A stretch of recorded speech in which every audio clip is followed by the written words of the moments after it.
В приемном отделении клиники раздался грохот. С хирургического стола с силой были сброшены инструменты. Главврач Игорь Петрович, сжатый от ярости, навис над молодой санитаркой. Его голос срывался.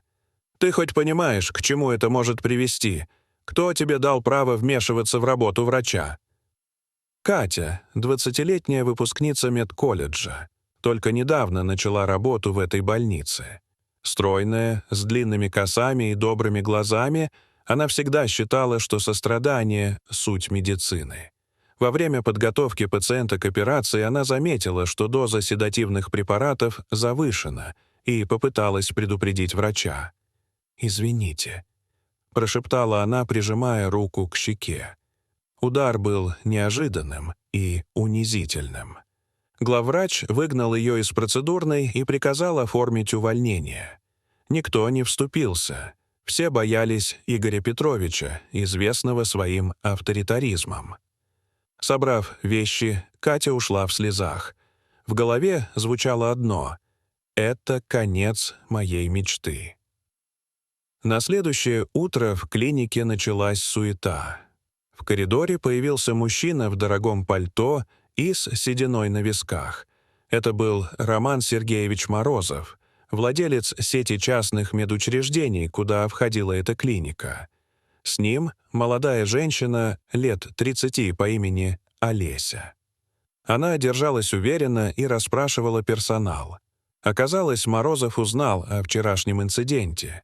Катя, отчаявшись, нашла его адрес и пришла лично рассказать о произошедшем. Олеся оказалась медицинским консультантом, приехавшая с поручением провести внутреннюю проверку. Она беседовала с врачами, изучала документы и слышала одно и то же. В клинике царит страх, а Игорь Петрович принимает решение, не считаясь с мнением коллег. Пока Олеся и Морозов составляли план изменений, Игорь Петрович по-своему решал вопрос. Приехал к Кате домой и под предлогом извинений пытался запугать ее, чтобы та отказалась от жалоб. Он пообещал восстановить ее на работе в обмен на молчание. Но Катя, несмотря на страх, решила идти до конца. Олеся, собрав показания нескольких сотрудников, включая анестезиолога, подтвердившего правоту Кати, передала все владельцу. Морозов лично вызвал Игоря и заявил об его отстранении. Ударить сотрудника за гранью. Это не будет покрыто. Мы строим клинику, где уважают людей. Катю восстановили.